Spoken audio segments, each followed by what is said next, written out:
He wasn't supposed to be on stage, just clean it.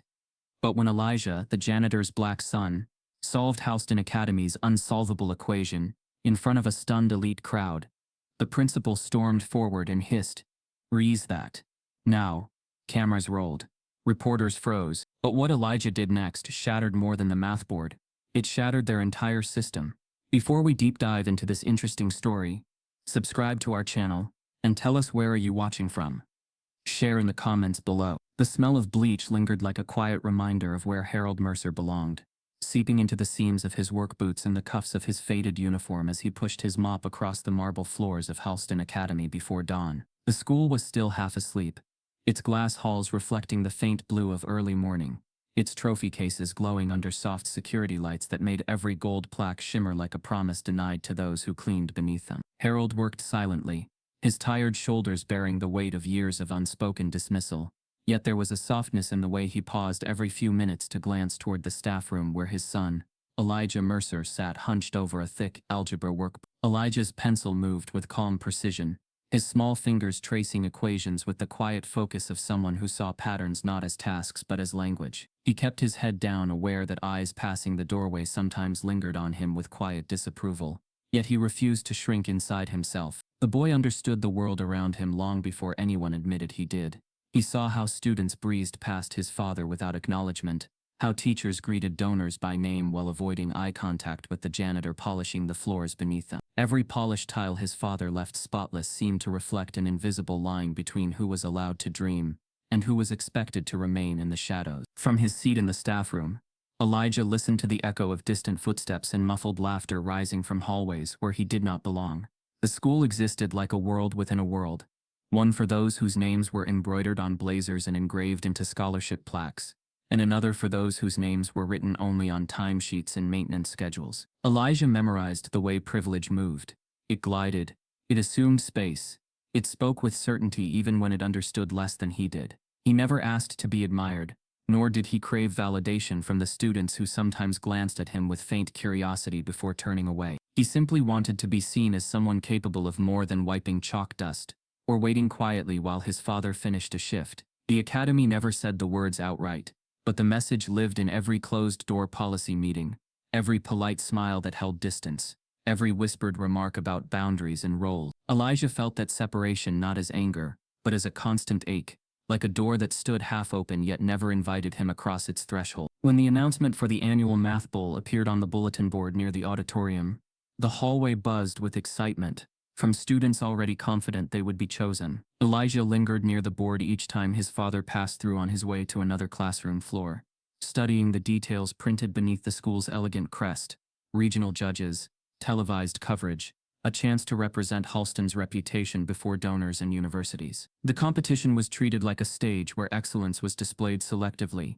where talent was curated in a way that looked merit-based but quietly filtered out anyone who did not fit the image the school protected. Elijah completed every practice booklet he could find, solving equations no teacher had assigned to him, testing his logic late into the evenings while his father finished sweeping staircases. He worked not out of rebellion, but out of pure, unrestrained love for the way numbers unfolded. Each solution brought him a rare piece, a reminder that there existed a world where fairness was absolute, where answers could not be dismissed because of who offered them. When he finally submitted his interest form, he did so with the cautious hope of someone who understood what risk felt like even at 12.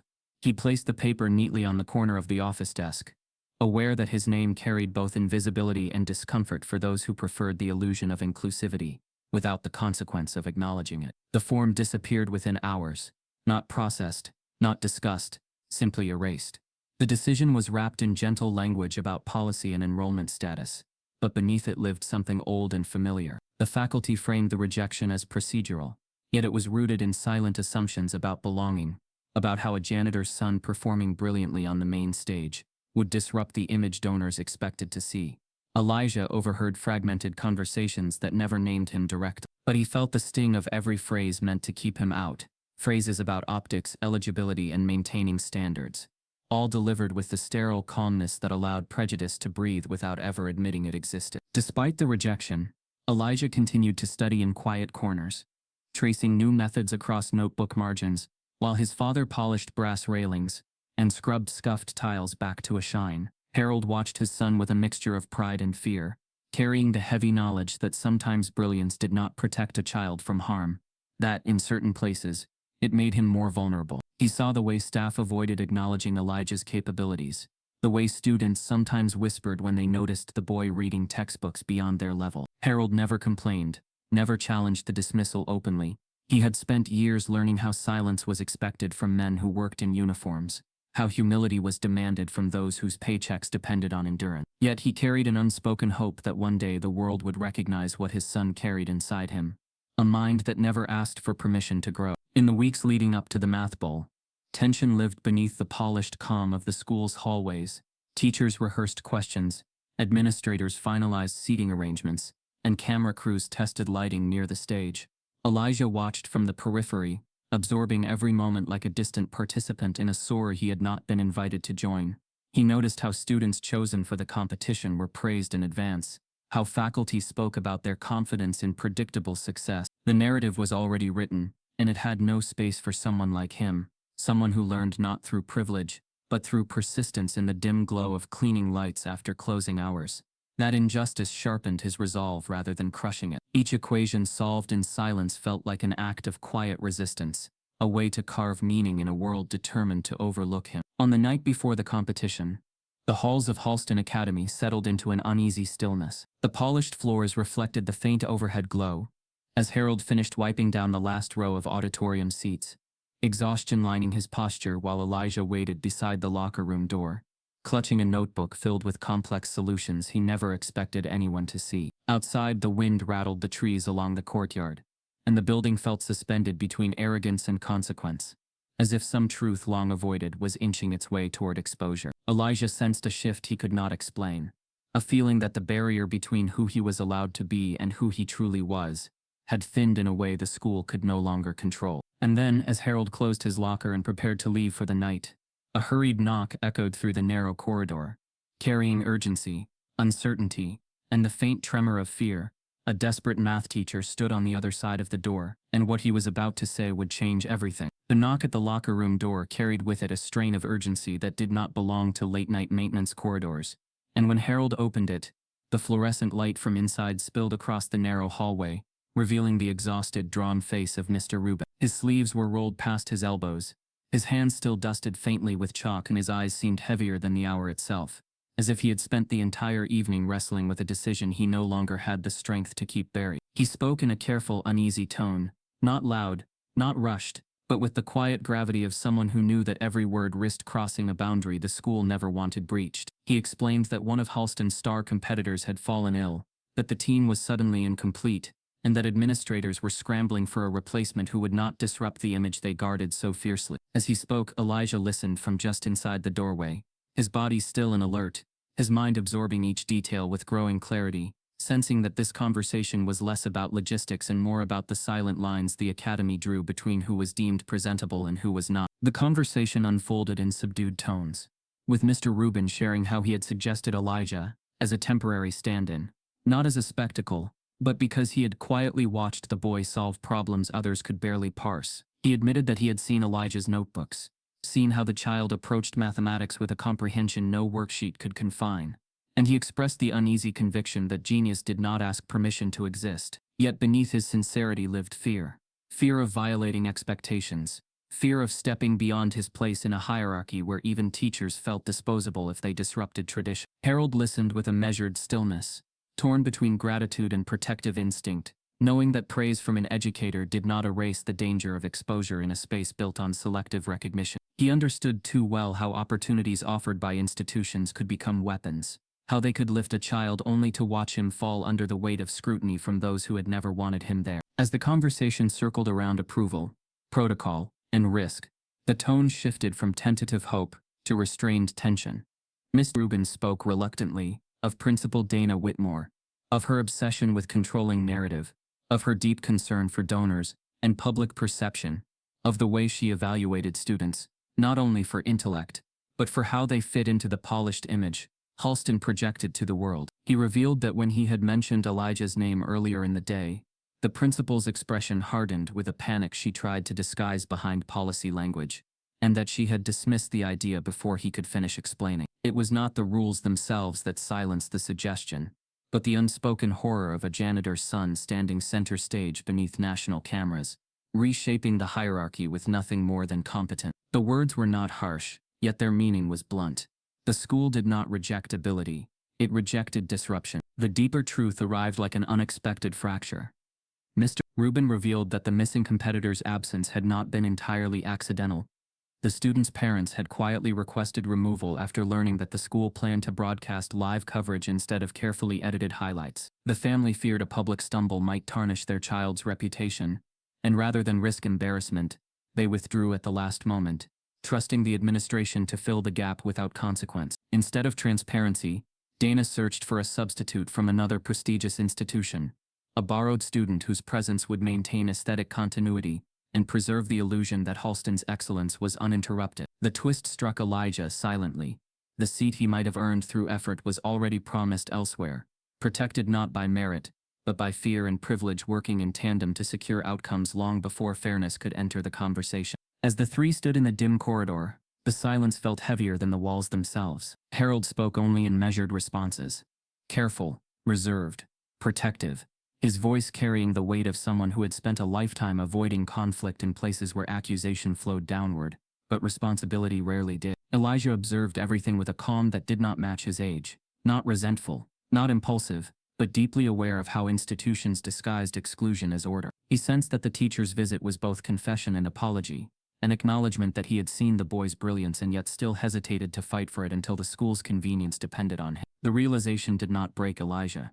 It sharpened something inside him, something that no authority had prepared for, the understanding that halting him was not about ability, but about fear of what his presence revealed. The following morning unfolded in carefully orchestrated preparation, with the academy glowing beneath television lights and polished banners lining the auditorium entrance. Dana Whitmore moved through the building with an air of poised control, greeting arriving parents with gracious assurance while quietly managing the crisis beneath the surface. Her voice remained calm, but her attention held a sharp edge. She was determined that no unexpected narrative would emerge. No distraction would threaten the smooth facade she curated year after year. She approved the plan to import a replacement competitor from another elite school, convinced that familiarity and appearance mattered more than authenticity and representation. What unsettled her most was not that a seat sat empty, but that a child from outside their official roster had come dangerously close to entering a space never meant for him. Elijah spent the day in his familiar corners, doing nothing to resist and nothing to plead, watching the auditorium preparations from a quiet distance, as if studying the mechanics of a stage he was destined only to observe. He did not express anger, yet inside him a new awareness took shape. Not rebellion, but purpose. He recognized that systems guarded themselves not with loud rejection, but with curated opportunities and invisible barriers disguised as professional order. He replayed the teacher's hesitation, the administrator's panic, the way his form had vanished without acknowledgement, and he realized that denying him was never about rules. It was about preserving comfort for those unaccustomed to sharing space with brilliance that did not look like theirs. As evening returned and the building settled into silence once more, Halston Academy rested under the illusion that its image had been preserved, that control had been regained, that no trace of disruption lingered beyond the conversations whispered behind closed doors. Yet the auditorium did not sleep as peacefully as the rest of the school.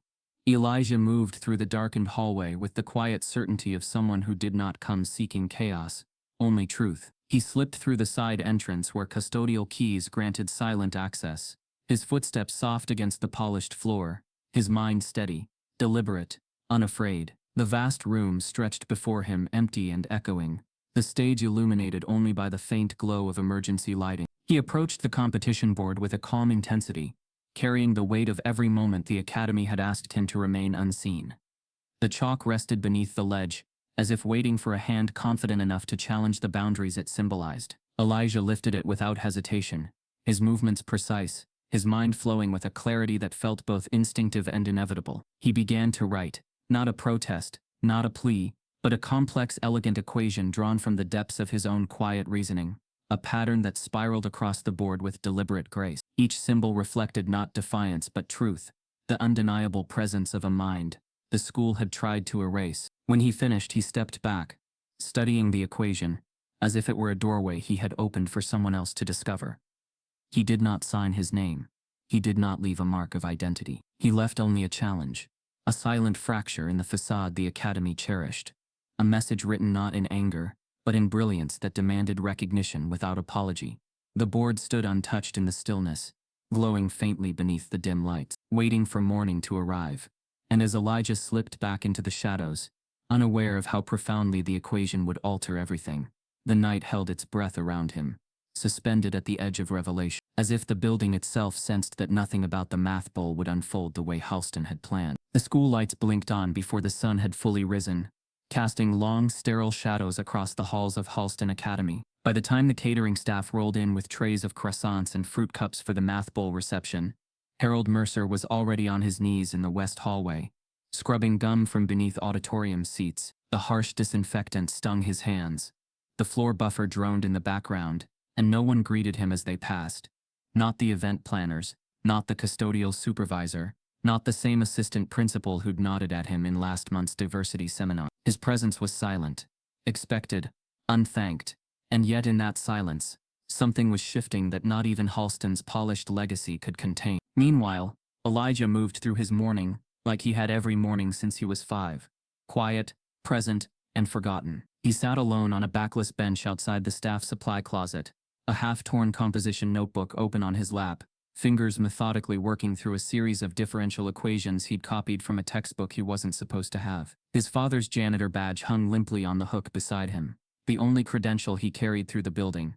As maintenance staff rolled trash bins past him, Elijah didn't lift his head, not because he was hiding, but because the world around him had trained him to be invisible. Elijah's life moved between the margins of Halston's structure. During the day, he adhered to its boundaries.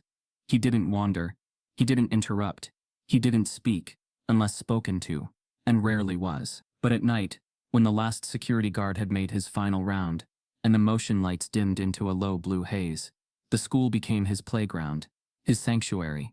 The marble halls that echoed with polished rehearsals during the day transformed into his silent classroom. Armed with broken chalk and sheets of brown paper towel, he scrawled equations on the backs of bathroom stall doors and behind custodial cabinets. The maintenance closet's whiteboard, once used for scheduling floor waxing rotations, had become his proving ground. He worked in fragments, solving, erasing, rewriting, chasing not recognition but understanding. Patterns sang to him. Numbers weren't tasks, they were textures. When he looked at a complex system, he didn't see difficulty. He saw motion. Where others struggled with linearity, Elijah saw loops, overlaps, reversals, elegant collapses of chaos into clarity. It wasn't something he'd been taught, it was something he lived. Like how his father's mop always traced a figure 8, never random stroke. Like how the timing of the light sensors in the East Hall changed by 2 seconds every Thursday. His mind was tuned to patterns that others missed, including the ones no one wanted to name. The faculty never asked him about the equations. They never asked him anything at all. Mr. Rubin had noticed. Sure. But he too had fallen back into silence after being shut down by Dana Whitmore, as if recognizing Elijah's ability was somehow disloyal to the school's image, as if acknowledging the boy's brilliance meant opening a door the administration had spent decades painting shut. What Elijah didn't know, what no one had told him, was that one of his late-night proofs, the one he scribbled on the back wall of the furnace room, and then transcribed in the darkened auditorium, the night before, was far from ordinary. The problem wasn't just complex, it bordered on theoretical impossibility. It blended real number integration with geometric duality in a way that eluded even some doctoral theses. He hadn't solved it for approval, he hadn't even intended it to be seen. But that morning, it stood there unclaimed on the competition board, glowing faintly beneath the fresh auditorium lights. Cleaners had left it untouched, assuming it was part of the prep. The stage crew ignored it. Dana hadn't arrived yet, and just before the official judges were scheduled to enter the auditorium, a different kind of guest walked through the main doors. Her name was Alexis Renner, an award-winning education correspondent with a national newspaper known for her probing op-eds on racial bias in elite academic institutions. She wasn't scheduled to cover Halston's math bowl. In fact, she had been sent to profile a rising Asian American student at a different private school across town. But on her way through the city that morning, her phone buzzed with an anonymous tip: Halston Academy, math bowl. Something's not right. Watch the board. The message had no name, no sender, Just the timestamp and a cryptic invitation. Out of curiosity, or instinct, she changed her route and arrived unannounced. The school's public relations officer stuttered when he saw her. She wasn't on the list. She wasn't credentialed. But she was respected, and powerful, and worst of all, unafraid of causing a scene. She walked past the front row of velvet-draped chairs, past the banners, past the tech crew testing microphones. Her eyes landed on the chalkboard at center stage. It took her all of 10 seconds to freeze in place. She stared at the equation as if reading a foreign language she used to know. Her eyes scanned the variables, then the structure, then the curious absence of a name beneath it. She tilted her head. The structure was elegant, too elegant for a high school competition, and more importantly, it wasn't from the official curriculum. She recognized traces of something published in a closed research journal 3 years ago. Only the version on the board was cleaner, more efficient, stripped of academic vanity. This wasn't mimicry, it was mastery. She turned to the PR officer and asked sharply, "Who wrote that?" He blinked. "What? Oh, we thought it was a prank. Probably one of the students just messing around last night." She narrowed her eyes. "No student here wrote this. Not unless you're hiding a PhD candidate in the basement." The officer chuckled awkwardly, but Alexis didn't smile. She snapped a photo and began typing notes into her phone. Something was wrong here, and it wasn't just about the equation. It was about how quickly the staff had dismissed it. She walked over to the head judge's desk and whispered something inaudible. The judge glanced up, confused. She showed him the photo, his brows furrowed. He called over the assistant coordinator, then another judge, and in the wings of the auditorium, behind a half-closed curtain, Elijah watched it all unfold. He hadn't meant to linger. He only wanted to see if his chalk would be erased before the event. He never imagined it would draw scrutiny, or that someone like Alexis Renner would stand before it, questioning its authorship. He didn't panic, but he did feel the walls closing in, not out of guilt, but out of fear of exposure. If they traced the proof to him, what would they say? Would they accuse him of stealing? Would they say he copied it from somewhere he wasn't supposed to access? Or would they ignore it completely, like they always did? Because acknowledging it would mean acknowledging him. From across the auditorium, Alexis turned slowly, her eyes sweeping the rows of arriving students, the stage crew, the photographers. Then she looked up, past the edge of the curtain, directly at the boy hiding behind it. Their eyes locked for only a second, but it was enough. Alexis lowers her phone, walks calmly toward the curtain, and says to the assistant beside her, "Get me his name, now." The silence following Alexis Renner's command, "Get me his name," spread through the auditorium like a slow burn. The assistant beside her didn't move immediately, uncertain whether the request was personal or professional. Alexis didn't wait. She adjusted the strap on her leather shoulder bag, stepped away from the judge's table, and made her way toward the side of the stage, her eyes still locked on the narrow space behind the curtain, where a single pair of eyes had vanished just seconds earlier. But Elijah was gone. The moment her gaze had landed on him, he'd slipped silently into the darkness beyond the wings, heart racing but feet calm, disappearing the way he always had, quietly, without consequence. By the time Alexis reached the curtain and pulled it aside, the backstage hallway was empty. Across the auditorium, murmurs began to build. The math competition hadn't even officially started, and yet something felt off. Teachers whispered, parents looked up from their phones, students paused mid-conversation. On the large whiteboard that served as the backdrop for the competition, a mysterious equation stood untouched, looping, layered, and foreign. It was unlike anything typically used for a middle or high school math contest. The numbers didn't align with the practice packets. The structure defied standard logic. There were no names, no sources, no annotations, just chalk. When Dana Whitmore finally arrived, she stepped into the room with her usual practiced smile, lips pursed in polite authority, a clipboard tucked neatly under one arm. She didn't notice the equation at first. Her attention was focused on the donor rows, on which parents had arrived early, whether the photographer from Connecticut Legacy magazine had arrived, and whether the school's banner had been centered behind the podium. But when her eyes landed on the board, the smile faltered for a split second. It wasn't confusion, it was alarm. She turned sharply to the production coordinator. "That wasn't in the run sheet." The coordinator hesitated. "It was already there when we unlocked the room. We figured it was a placeholder." "It's not," Dana snapped. "It's vandalism. Get someone to clean it off now." Her voice, though controlled, was sharp enough to catch the attention of one of the judges, Professor Malcolm Landon, a guest from MIT, and one of the most respected retired mathematicians in the country. He had agreed to judge the Halston Math Bowl as a favor to a colleague, expecting the usual theatrics and posturing from overly ambitious prep schools. But now, as he looked up from his notes and followed Dana's gaze to the board, his brow furrowed. "What's the issue?" he asked. "That equation," Dana said, gesturing toward it as if it were a stain on a tablecloth. "It's inappropriate and off-script. Please have it removed." But Landon stood, slowly, and walked toward the board. His eyes scanned the lines with increasing focus, and with each second, the air shifted. This was not the glance of a bored academic going through the motions. This was recognition, the kind that only comes when someone stumbles upon something that feels eerily familiar, and yet wholly original. He whispered, "Where did this come from?" Dana didn't answer. She folded her arms, tight across her chest. A young maintenance worker nearby, a junior member of the overnight team, stepped forward with hesitation. "It was there when we opened up this morning, sir. We didn't touch it. Thought maybe one of the advanced kids came in early." Professor Landon stepped closer to the board and pulled a small notepad from his jacket. Slowly, he began transcribing the equation line by line, not because he intended to solve it immediately, but because he didn't want it lost. There was something rare about the structure, almost intuitive, yet untraceable to any known theorem. It had the fingerprints of a mind not molded by standard instruction, but driven by raw synthesis. As he copied it, he began to notice something else. Whoever had written it wasn't experimenting. They were declaring something. Dana stepped forward again, her tone lower, but no less direct.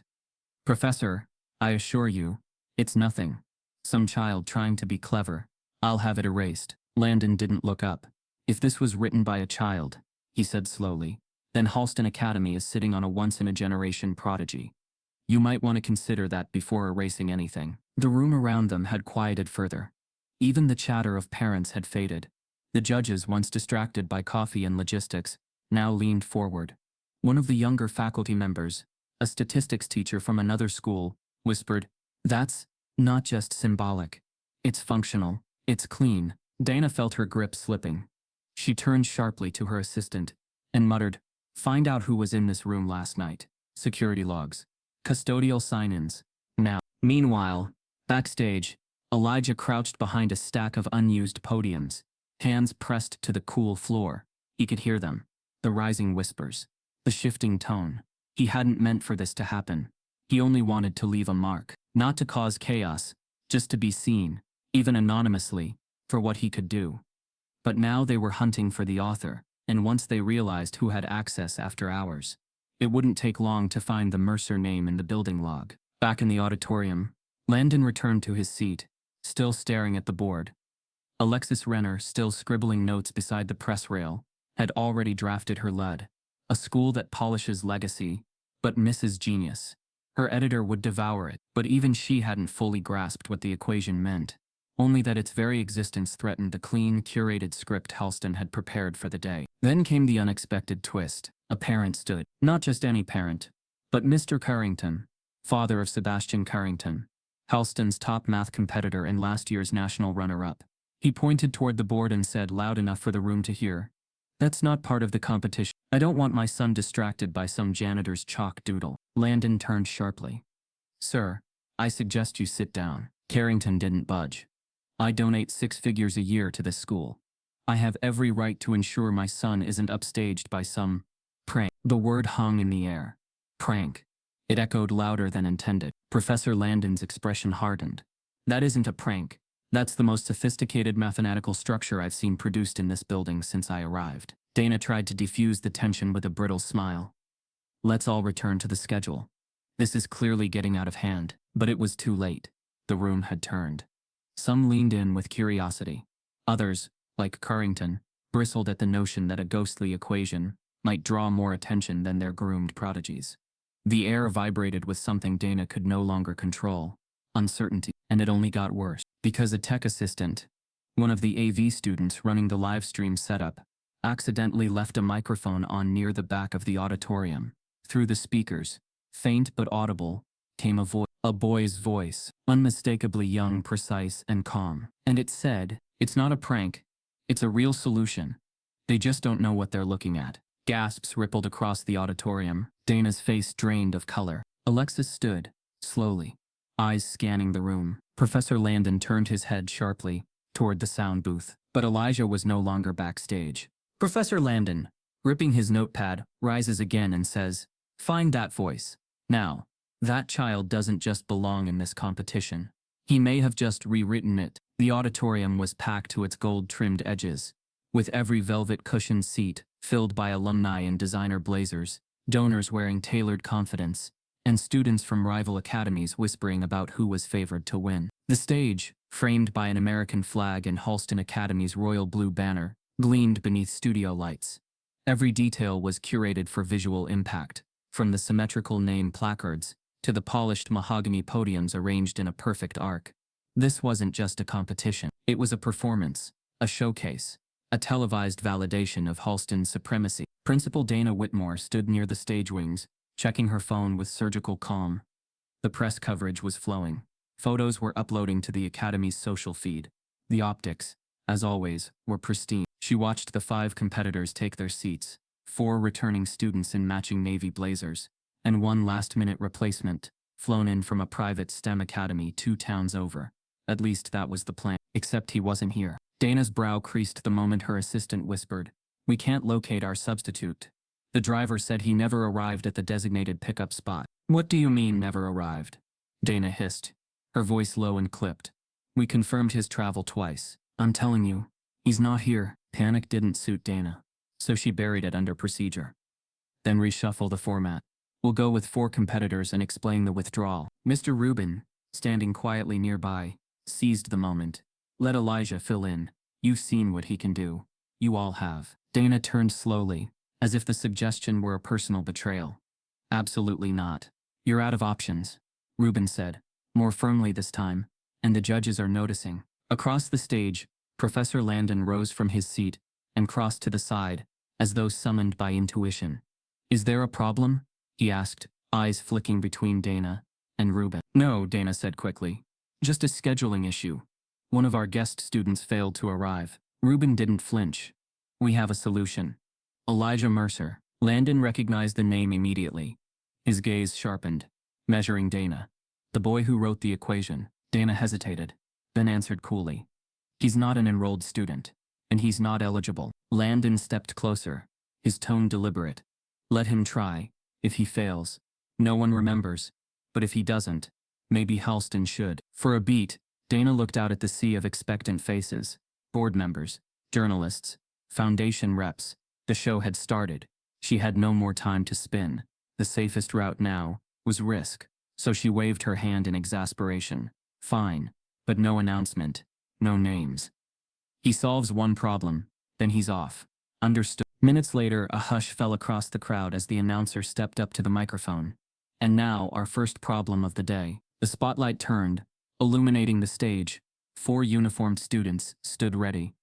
But it was the 5th figure who drew collective breath. No blazer, no school badge, just a slender boy in a plain white shirt and slightly too short khakis, walking barefoot across the wood floor, his dress shoes left behind when the summons came too fast.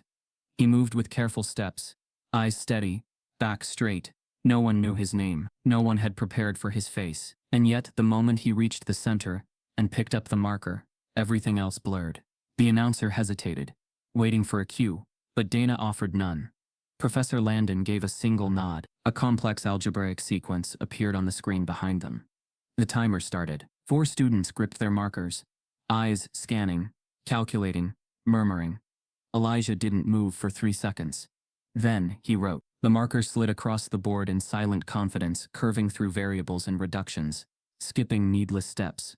No second guesses, no stumbles. The timer stopped at 14 seconds. The room exhaled, or gasped.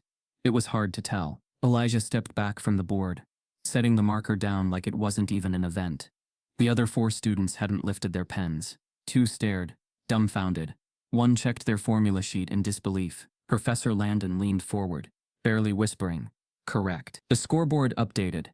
Halston Academy, Team 1, 10 points. Dana's lips pressed so tight they drained of color. Whispers flooded the audience. Who is he? Was he on the schedule? Is he part of the transfer program? But no one answered, because no one knew. Elijah stood still, unmoved by the rising noise. He didn't search the audience for approval. He didn't smile. He simply turned his gaze to the second problem forming on the screen. Backstage, Harold Mercer stood in the shadows of the curtain, still in his janitor's uniform, holding a rag he'd forgotten to pocket. He watched his son on the stage, not with pride alone, but with fear. Fear of what might happen next. Not because Elijah had failed, but because he hadn't. Dana stepped toward Reuben, voice like a hiss between her teeth. "You just put a firebomb on my stage," he replied softly. "No. You just saw someone light the truth." The second problem appeared, more advanced this time, a multi-layered calculus function, intended to slow the pace. The announcer hesitated again, clearly off script, then shrugged and read it aloud. The timer began. Elijah didn't even look at the others. He solved it in under 3. A stunned silence followed, not because he was fast, but because his process was so clean. The elegance was visible even to the untrained eye. At the judges' table, Professor Landon whispered to his colleague, "He's solving from intuition. This isn't memorization. It's flow." Across the room, a donor leaned toward Dana. "Where'd you find this one?" She smiled tightly.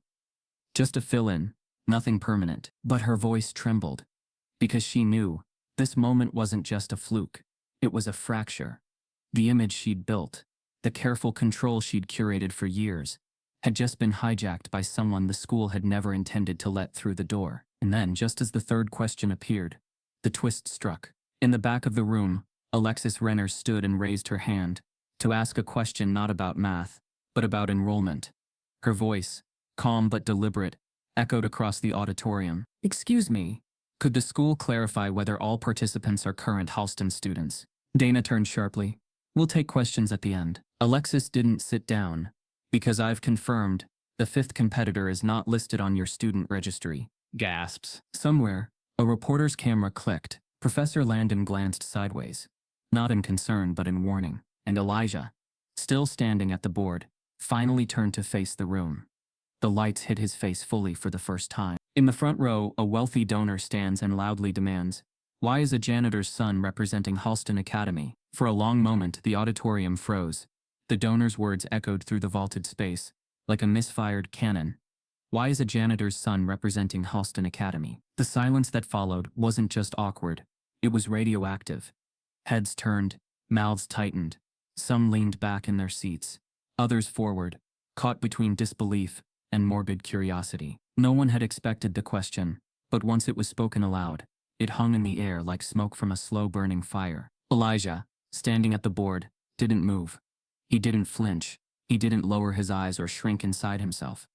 If anything, he seemed to grow taller in that moment, not out of defiance, but out of something quieter, deeper clarity. From her place near the stage, Dana Whitmore stepped forward with a brittle laugh that sounded nothing like amusement.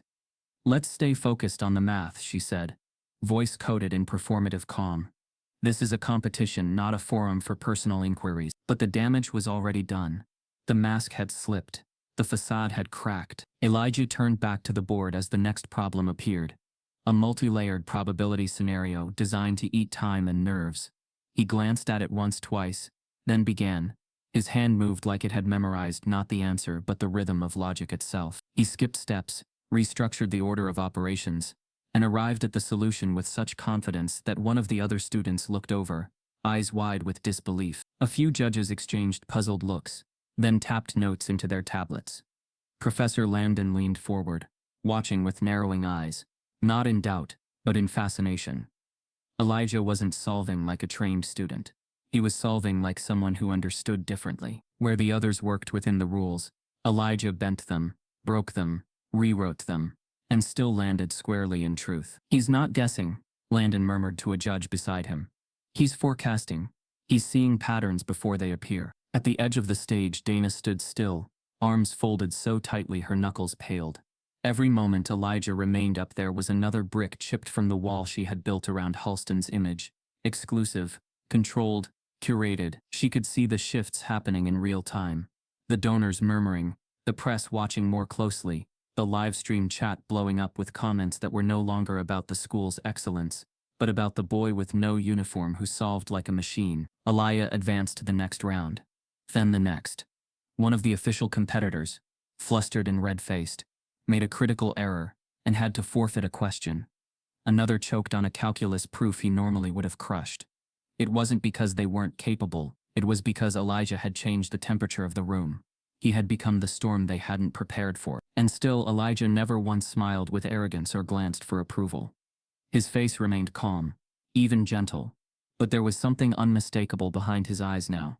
He was being seen, not as a tag-along janitor's kid, but as a contender. For the first time in his life, he was standing in the light, and it didn't burn. The next question was a logic sequence embedded with a red herring, meant to trip even the brightest.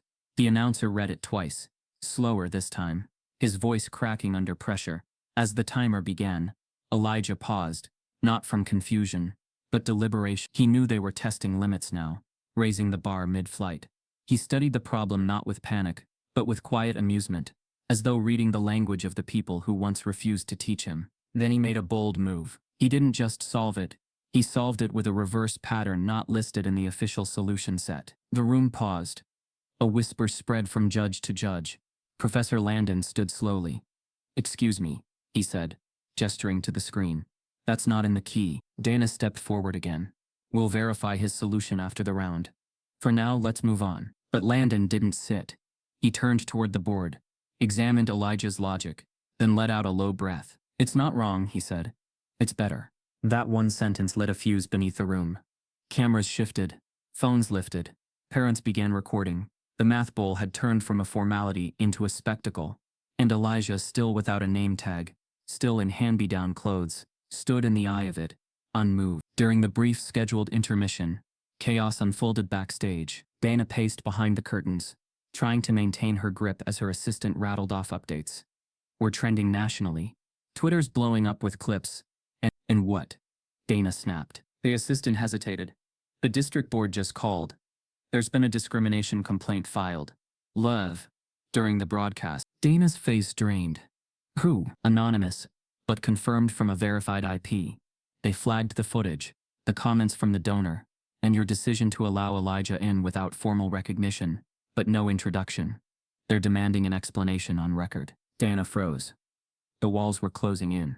She had tried to make the boy disappear by letting him exist without acknowledgement. But now his invisibility had become the story. She turned to Mr. Rubin, who had been watching the competition from the sidelines with a stunned kind of reverence. "This is on you," she hissed. "If this blows up..." He cut her off, voice calm but unshaken. "It's already blown up, Dana, and the only thing saving your image right now is that boy out there proving he belongs." Dana stepped back like he'd slapped her. Meanwhile, outside in the auditorium, Elijah sat quietly with a bottle of water, legs crossed at the ankles. A student from another school approached cautiously, notebook in hand. "Hey, what's your name?" she asked, voice low. "Elijah," he replied simply. "Cool," she nodded. "A thing you did with the probability set? I've never seen that before." Elijah offered the smallest smile. "It just made sense to me." And in that moment, surrounded by lights and chatter and institutional discomfort, someone who'd never spoken to him before saw him without pity, without hesitation, without barrier. Backstage, Dana stepped into the hallway to take the incoming call from the district office. Her heels clicked across the floor like a metronome of unraveling control. She pressed the phone to her ear. "This is Principal Whitmore." The voice on the other end was firm. "We've reviewed the footage. This is a potential liability. If you don't make a statement by the end of the event, we'll be forced to address it ourselves." Dana's lips parted, but no sound came. As she opened her mouth to respond, her assistant ran toward her, pale and breathless. "There's more." Dana blinked. "What now?" The livestream audience. Someone found Elijah's old notebook scans from the library's discard pile. They're sharing pages. People are saying he's been writing his own theorems for years. They're calling him a self-taught genius. Dana swayed slightly, heart stalling mid-beat. On the main stage, as the final round is announced, Professor Landon quietly steps away from the judge's table and walks straight toward Elijah. Professor Landon's steps toward Elijah were slow, but intentional, like a man choosing his next move with the weight of history pressing against each footfall. The crowd remained focused on the stage where the final round was being prepared, but several eyes followed the tall, silver-haired judge veering from protocol. Dana, returning to the wings after her call with the district office, froze mid-stride as she saw Landon approach the boy she had spent weeks ensuring would never appear in front of a camera. Elijah, still seated and sipping from his water bottle, looked up at Landon's shadow, blinking once before straightening his back. He didn't move, didn't speak, but something in his expression shifted. Not fear, not awe, just readiness. Landon didn't speak loudly. He didn't need to. You wrote that equation, he said, not as an accusation, but a declaration. Elijah nodded, eyes steady. I didn't mean for it to cause trouble. Landon smiled faintly. It didn't cause trouble. It revealed it. Backstage, Dana turned sharply to her assistant. Get me a live update on the feed metrics, now. But her words were drowned by the sound of 3 phones, buzzing simultaneously. Not 1, not 2, 3. And then more. Judges. Tech crew. Even one of the student competitors' parents. Within seconds, the air in the building shifted again. This time not because of Elijah's brilliance, but because the digital world had begun to do what Halston's faculty feared most. It had started telling the truth. On the massive LED screen used for sponsor logos and timers, the tech team suddenly lost control of the feed. The countdown paused. The color flickered. Then a screen glitch. Then a tweet projected accidentally for everyone to see. It read, "Just watched the Halston math ball stream. Did Dana really say discard Elijah's form in an internal email? Let Elijah compete Halston racism." The auditorium went dead silent. Dana's lungs seized. Her body turned ice. She yanked out her phone and opened her inbox, praying it was fake. But the text was real. She recognized the phrasing. It was from a message she had sent 3 weeks prior. She'd thought it private, internal, contained, and then her assistant whispered the words she feared most. "We have a leak." Panic surged in her throat, like bile. How? One of the tech team volunteers, an advanced placement student, named Maya, known for her skill with streaming tools, stood at the AV desk, trying to stay calm as 2 other staffers surrounded her. She didn't deny anything. She didn't shout. She didn't cry. She simply said, "I hit record when we were testing the mic levels on Dana's laptop. Her inbox was open. I saw the message. So I saved it." Dana rushed toward the tech station, face burning. "Do you understand what you've done? That was confidential. That's a federal privacy violation." "No," Maya interrupted softly. "That was a cover-up, and I wasn't going to let you erase him." By the time Dana reached the table, Maya had already emailed the footage to a secure address, the same one she'd used earlier that morning, when she submitted the video to a journalist tip line on Twitter, and the internet had moved fast. On TikTok, a viral video of Elijah solving the second problem in under 30 seconds had racked up 2.3 million views in 4 hours. On Twitter, the hashtag #NowElijahCompete was trending in 9 cities. On Facebook, angry alumni were commenting under Halston's official post with screenshots of Dana's email, now public. But the real explosion came when an independent journalist named Ari Palmer posted a thread titled, "The Halston Equation: Racism, Elitism, and a Janitor's Son Who Solved the System." Within minutes, thousands were reading a detailed breakdown of how a gifted black child had been excluded from opportunity, not because of rules, but because of reputation. Meanwhile, Elijah remained unaware of the firestorm swirling outside the auditorium walls. Backstage, he prepared for the final round as calmly as if nothing had changed. He glanced at the board, ran his hands along the edges of the table, and waited for the next problem like it was just another practice session in a forgotten hallway. But even he could feel something different. The stares, the tension, the way people stopped pretending not to look at him. Still, he stayed quiet. He had learned long ago that speaking too soon, even when you were right, was treated as disruption. Across the building, Dana locked herself inside her office and frantically called the IT director. "I need the livestream shut down. Right now." "Too late," came the answer. "The feed's already been mirrored on 6 different servers. Even if we pull the plug, it's archived. There's no putting it back in the box." Dana swore under her breath, pacing so quickly her heels scuffed the floor. "We need a statement, something. Blame a miscommunication. Say it was a clerical issue." But then her email pinged again. Subject line, "More receipts. Whistleblower inside." She clicked it with trembling hands. The message opened to a single sentence. "You've buried too many names. Elijah was just the first one you couldn't erase. The rest is coming." Attached was a PDF file. Inside were email threads going back 2 years. Admissions denials based on optics. Rejections flagged with color-coded notes, identifying students of low legacy potential, and worst of all, a spreadsheet labeled non-strategic applicants.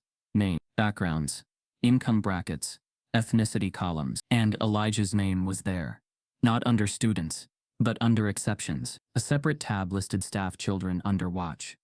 Harold Mercer's name was tagged with a note, custodial. Son's presence tolerated under hardship clause, not to be advanced. Dana's hands shook as she read the note aloud. Meanwhile, in the auditorium, the judges returned to their seats. Professor Landon stepped back into his place with a knowing look. No longer just a guest judge, now a quiet witness to something far bigger than a contest. He turned to the announcer. Please proceed. As the final question appeared on the screen, the announcer hesitated, waiting for some final approval. Dana didn't show. The question flashed. A layered systems equation that folded into itself, built with false assumptions and buried logic traps. It was designed to be unsolvable in the time allowed, not by accident, by intention. Elijah stared at it. He saw through it. He didn't lift his marker. Instead, he took a breath and leaned in closer. He smiled. Not for the cameras, not for the crowd, but because he recognized something familiar. The problem on the board wasn't just complex. It was a manipulated version of one of his own proofs. Someone had taken his work, edited it into a trap, and presented it as a wall he couldn't climb. But it was his wall. He picked up the marker and wrote the first line, not at the top, but at the center. The crowd leaned in. Even the other students paused. Professor Landon whispered again. He's rewriting the framework. And he was, in full view, with cameras rolling, with Dana's empire crumbling behind the scenes. At that exact moment, the district office email notification lights up, with a second message. We need to talk about Principal Whitmore's admissions scoring rubric. Urgent. Former Helston counselor. The lights were hotter now. Not just the stage lights, but the kind that came from cameras meant for television, not classroom announcements. Red recording indicators blinked in the corners of the auditorium, mounted on tripods carried by news affiliates who hadn't even been invited. A helicopter circled once overhead, not for a security threat, but for a story that had gone viral before it was even finished.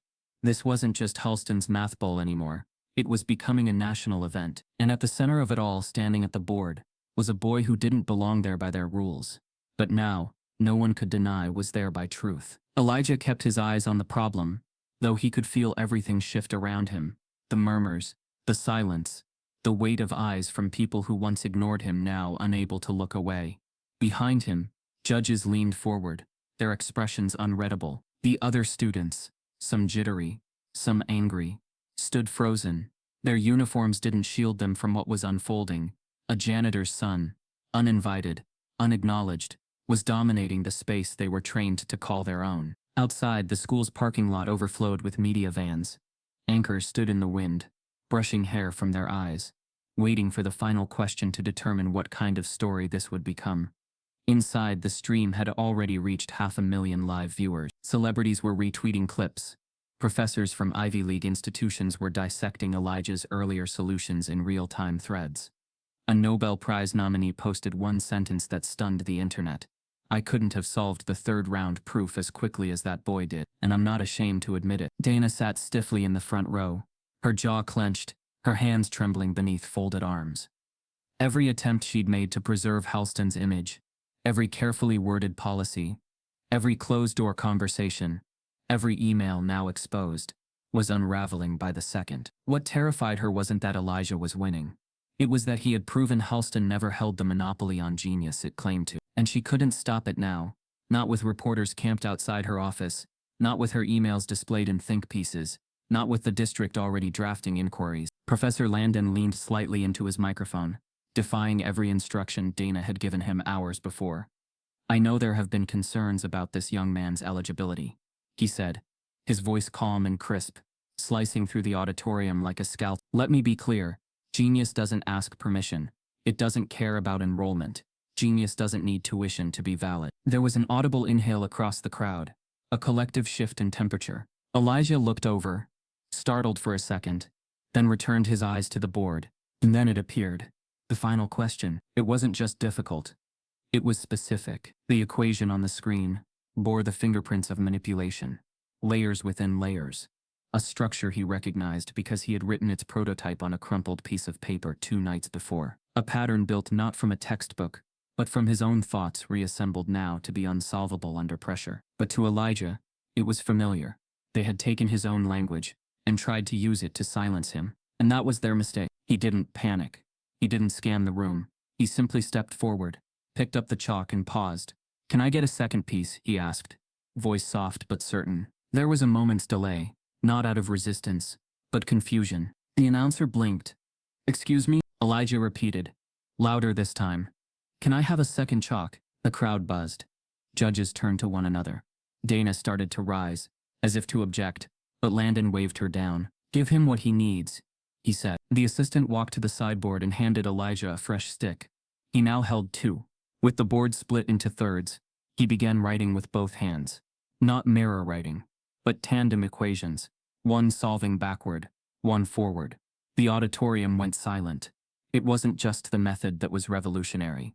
It was the confidence, the choreography. His process wasn't mechanical. It was fluid, like watching a symphony unfold in real time. A student in the second row whispered to her father, is this normal?" "No," he replied, eyes wide. "It's historic." From the back, Alexis Renner stood with her notepad still, but her phone recording silently in her other hand. She wasn't here for a profile anymore. She was witnessing an education system split wide open.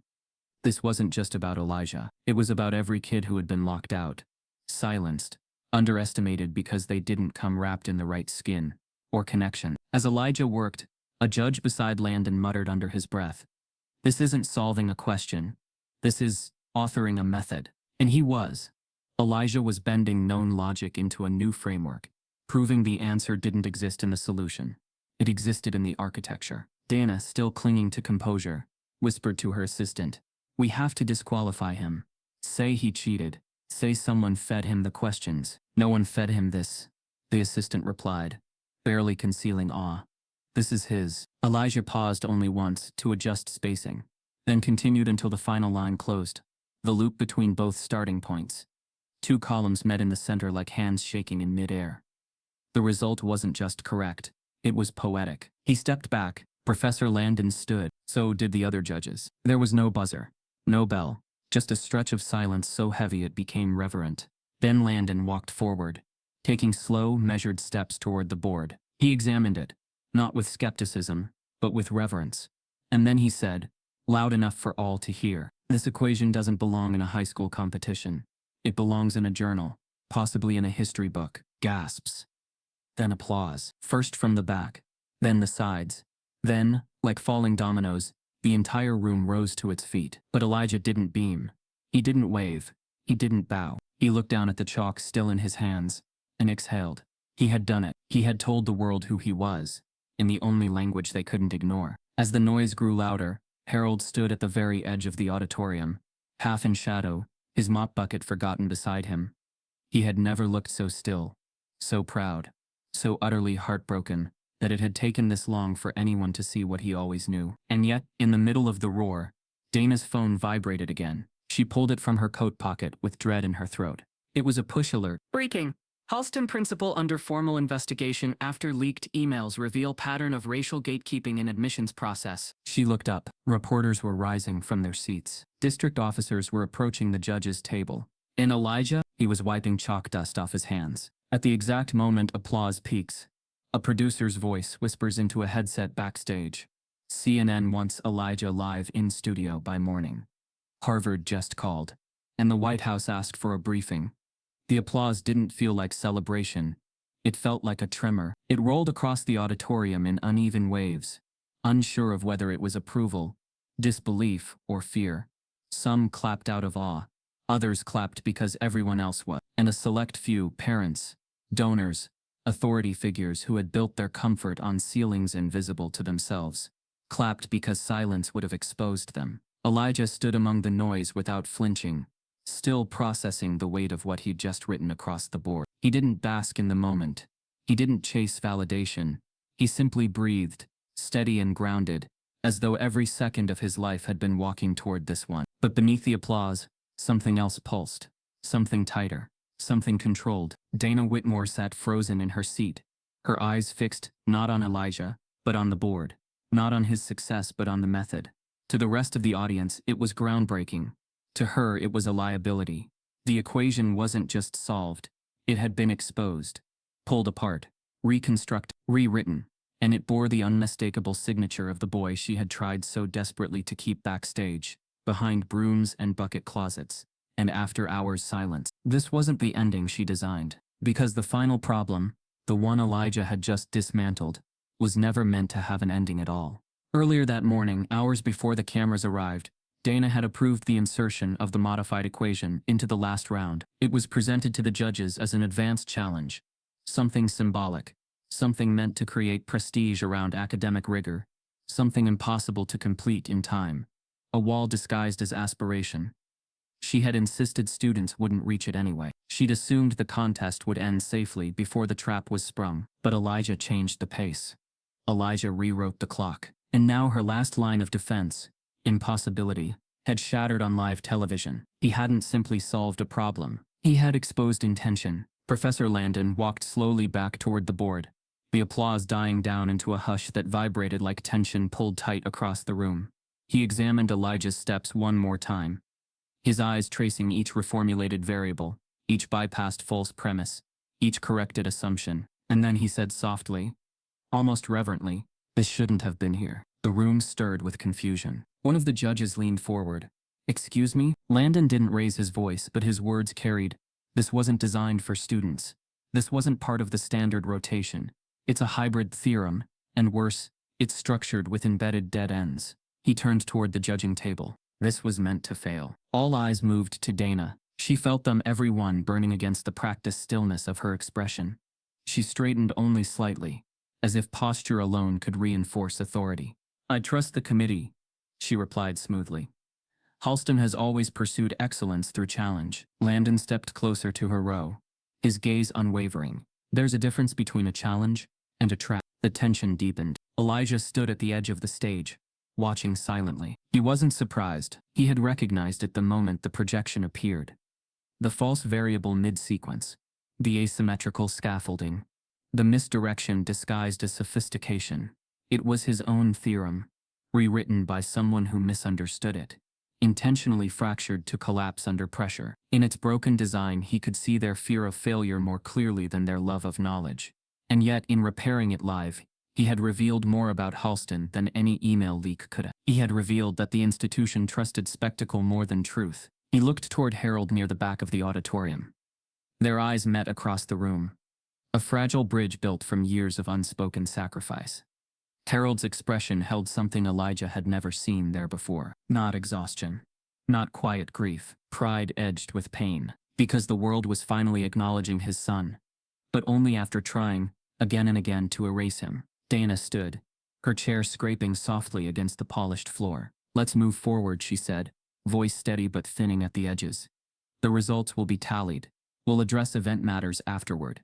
But the audience didn't move, nor did the judges, nor did the cameras. Landon faced Elijah directly. "Walk me through your reconstruction," he said gently. "Every layer start to end." Elijah nodded, stepping back toward the board, not to prove himself, not to perform, but to show the truth of the structure. His voice was soft, measured, grounded in certainty. "They inserted 3 false pivots," he explained, marking each with a precise stroke.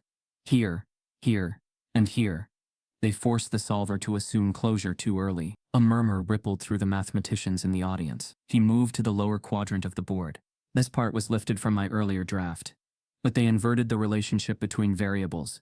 So instead of stabilizing," he paused, not for dramatic effect, but because the realization simmered deeper than logic. "It collapses." Landon finished the thought quietly. "Unless the author knows the original." Elijah nodded. He wasn't accusing anyone. He didn't need to. The board spoke for itself. Alexis Renner watched from the aisle, recording as her pen hovered useless at her side. "There were stories you reported, and stories you witnessed history carving into the room. This moment was the latter." Dana realized too late that silence was more revealing than denial. She stepped forward, searching desperately for higher ground. "This framework was sourced from public research logs. Any resemblance to private material is coincidental." But Elijah replied, calm, composed, devastatingly precise. "It wasn't public." The room inhaled. He didn't say how he knew. He didn't need to, because the subtext said everything. They hadn't borrowed his work. They had taken it, changed it, weaponized it, and failed to understand it. The audience no longer looked at Elijah as a novelty. They saw him now as a mirror Halston couldn't avoid. A student from a rival school whispered to her teammate. They built the stage to showcase themselves, and he turned it into a courtroom. Elijah lowered the chalk. He didn't gloat. He didn't tremble. He simply drew a small, quiet box around the final answer, the universal symbol mathematicians use to signify conclusion. A square. Clean. Unapologetic. The auditorium fell into absolute silence. No applause. No whispers. Just truth, hovering in the air, like a verdict no one wanted spoken aloud. Then, slowly, Professor Landon began to clap. Not fast, not triumphant, measured, respectful, unflinching. One judge joined him, then another, then the students, then the parents who understood. Dana did not move. Her world, constructed from policies, donors, controlled narratives, and institutional distance, was collapsing in front of her. And the collapse wasn't loud. It was quiet, dignified, inevitable. Elijah stepped off the stage. A camera followed. A door opened at the back of the auditorium. Leather shoes. Authority footsteps. The applause stopped instantly. The crowd turned, and in walked the school superintendent, flanked by the district's legal counsel, folder in hand, face unreadable. He didn't head toward the judge's table. He walked straight toward Elijah. The superintendent didn't approach the judges. He didn't glance at Dana. He walked straight toward Elijah, his shoes tapping softly against the polished floor that still bore the echoes of applause. The folder in his hand was thick, its edges dog-eared documents marked with red flags, yellow sticky notes peeking like whispers from within. He stopped just feet away from the boy who had changed everything, and looked him in the eye, not with intimidation, but with a careful neutrality that revealed he didn't yet know whether to offer congratulations or apology. Elijah Mercer, he said, voice low, formal. Would you mind stepping aside with me for a moment? Elijah didn't move immediately. He glanced back at his father, standing a few feet behind him now, silent but alert. Harold gave a slight nod, not permission, but support. A shared language between two people used to being called out of rooms, not into them. The superintendent turned slightly toward the crowd, clearing his throat into the silence. We will resume shortly. Please remain seated. Then to Elijah. Just over here. The two walked toward the edge of the stage, away from the cameras, where a privacy curtain had been drawn hastily between two standing lights. A legal advisor joined them, a woman in a gray blazer, tablet in hand. She didn't introduce herself. She just began. Elijah, she said gently, we need to talk about what just happened, and what happens next. Elijah nodded once. The superintendent opened the folder and slid a page toward him. This is the original registration form you submitted for the math bowl. Dated, signed, denied due to non-enrollment status. Is that accurate? Elijah looked at it, then at the official. Yes, sir. The superintendent flipped to another page. And this is an internal email from Principal Whitmore. Sent 2 days later. It reads, do not advance Mercer. Maintain image consistency. We do not need to confuse the optics with a janitor's son on stage. The words stung even in a dry voice. The legal advisor looked up, watching Elijah's reaction, but he didn't flinch. He only asked, are you going to erase it? The superintendent blinked. What do you mean? The email, Elijah replied. Like they erased my form. For a moment, no one spoke. Harold stood just behind the curtain, hands clenched at his sides, his chest rising in shallow breaths. His entire life, he had taught his son how to survive systems, how to stay low, be respectful, work twice as hard for half as much. But today, for the first time, Harold was watching his son teach the system what survival looked like, when silence wasn't an option anymore. The legal advisor spoke again. Her voice softened. Elijah, what you did today has already changed policy, whether you meant to or not. The media, the board, even state education officials, they're all watching. You don't need to prove anything further, but you should know you have options now. Legal ones, academic ones, financial. We'll walk you through each. But Elijah didn't seem interested in options. He asked, what happens to her? He didn't say Dana's name. He didn't have to. The superintendent exhaled. That's not up to me entirely. But effective immediately, Principal Whitmore has been placed on administrative leave, pending investigation. The district is cooperating fully with the Office of Civil Rights. It was a sterile sentence, rehearsed, careful, and it didn't undo what had been done. But Harold finally stepped forward and placed a hand on Elijah's shoulder. Let's go. The superintendent didn't object. Neither did the legal advisor, because there was nothing left to say. Elijah wasn't a party to a scandal. He was its mirror, and now, it's evident. They walked out of the curtain, through the stunned silence of the audience, past the doors, and into a corridor buzzing with reporters and students and faculty still trying to reassemble the pieces of the day. The cameras swarmed instantly. Can we get a comment, Elijah? What was it like going up against Halston's best? Do you feel vindicated? Do you plan to sue? Who inspired you to study math? What does it feel like to beat the system? But Elijah said nothing. Not out of spite, not from fear, but because he knew they weren't really asking for him. They were asking for a headline. He reached for his father's hand instead, and they walked through the crowd together, past microphones, past photographers, past years of invisibility, finally crumbling under the pressure of one undeniable proof. Outside, the air was colder than expected. Crisp. Real. They stood at the edge of the school's circular driveway, where news vans blocked the entrance and drones buzzed softly above the flagpole. Harold looked down at his son. You okay? Elijah nodded. Yeah. I want to go home. Harold squeezed his shoulder. Then that's what we do. They stepped toward the staff parking lot, ignoring the cameras that tried to follow. A few students waved from the auditorium windows. Some shouted his name, but Elijah didn't turn back. Back inside, Dana sat in the front office with her lawyer, the same folder now in her lap, only now its contents were no longer deniable. She didn't speak. She didn't rage. She just stared, not at the documents but at the way the floor gleamed beneath her heels. Harold had polished it that morning. Now it looked like a mirror. By late afternoon, the story had flooded every major platform. Local news anchors stumbled over details trying to keep up with the speed of the internet. A CNN ticker ran a headline that read, Janitor's son redefines genius, Halston under federal scrutiny. On Twitter, professors from Caltech and Princeton began tagging one another under screenshots of Elijah's two-handed solution method. A renowned economist wrote, What this child did with that equation, I haven't seen that kind of fluid thinking since Turing. But Elijah wasn't online. He was sitting in his bedroom, knees pulled up, a pencil still in hand, not solving anything, not studying, just sketching patterns, calmly, silently. Then Harold's voice echoed up the stairs. Elijah, can you come down here? He walked down slowly, thinking maybe his father needed help with dinner.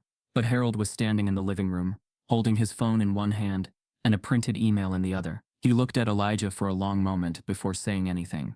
Then softly, This came for you. Elijah took the paper. At the top was a crest. Underneath, Harvard Department of Mathematics. The email was brief. It read, Dear Mr. Mercer, we watched your work today with profound admiration and academic respect. We would like to schedule a private meeting to discuss mentorship, scholarship opportunities, and ongoing research alignment. Please let us know your availability. With deep regard, Dr. Marion Choi, Chair Mathematics Department. Harvard University. Harold sat down slowly, his voice low. They want to meet with you, in person. Elijah didn't smile. He didn't scream. He just stood still, the paper in his hand, as if reading his own name written there made it more real. For the first time, the future didn't feel like something that might be taken. It felt like something that had just opened. Harold picks up his phone again. This time it's ringing, and the screen flashes a call from an unknown number, with a Washington, D.C. area code. Harold stared at the phone in his hand, its screen flashing with an unknown number from Washington, D.C.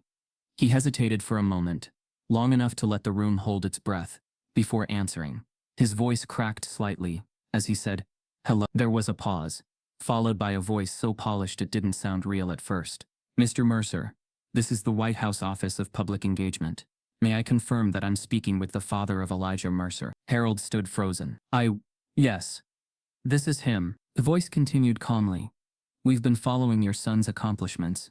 There's interest in recognizing him, officially, for his contribution to academic integrity and educational equity.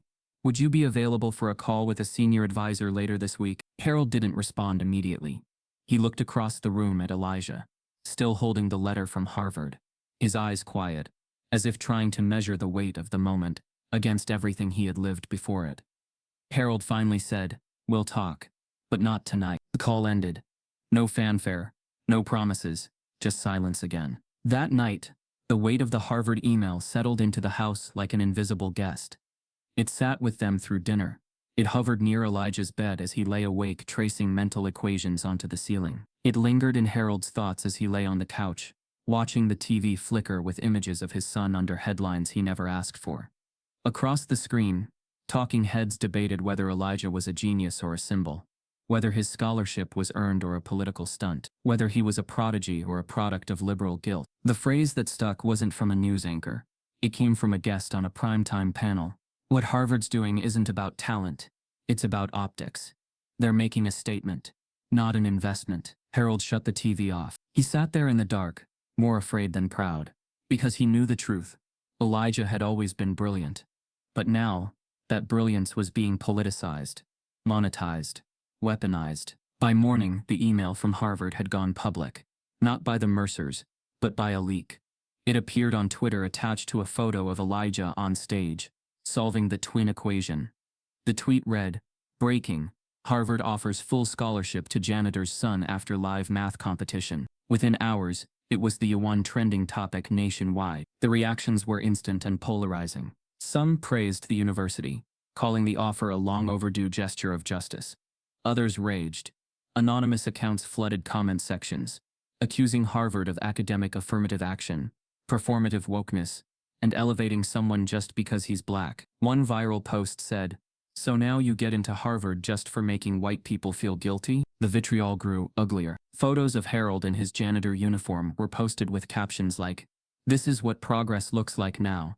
Messages poured into their inbox from strangers, some praising Elijah, others calling him a fraud, a media puppet, a charity case. Harold changed his phone number that afternoon. Elijah didn't.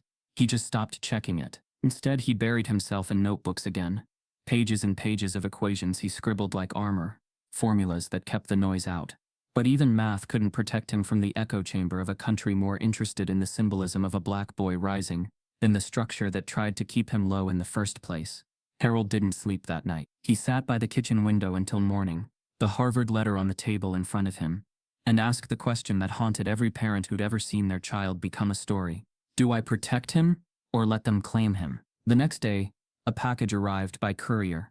Inside was a thick binder from Harvard's Department of Mathematics, handwritten notes, a signed letter, a proposed syllabus, a schedule of travel and housing logistics. But at the back in gold ink was something else, an invitation to speak, to teach, to present his original theorem at the Cambridge Advanced Mathematics Symposium, not as a student but as a contributor, to stand before postgraduates and professors, and walk them through the method he had developed with nothing more than discarded textbooks and brown paper towels. Harold read the line 3 times before handing the paper to Elijah. The boy blinked. "They want me to teach?" Harold nodded. "To adults, doctoral students," he said quietly. "People with PhDs. Elijah's hands tightened slightly on the page. He didn't smile. He didn't speak. He just breathed, slow and deep, as if he needed to confirm that oxygen still worked at this altitude. Harold sat across from him, his voice low and guarded. "You don't have to say yes, but you think I should," Elijah said without looking up. "I think." Harold paused, struggling to find footing.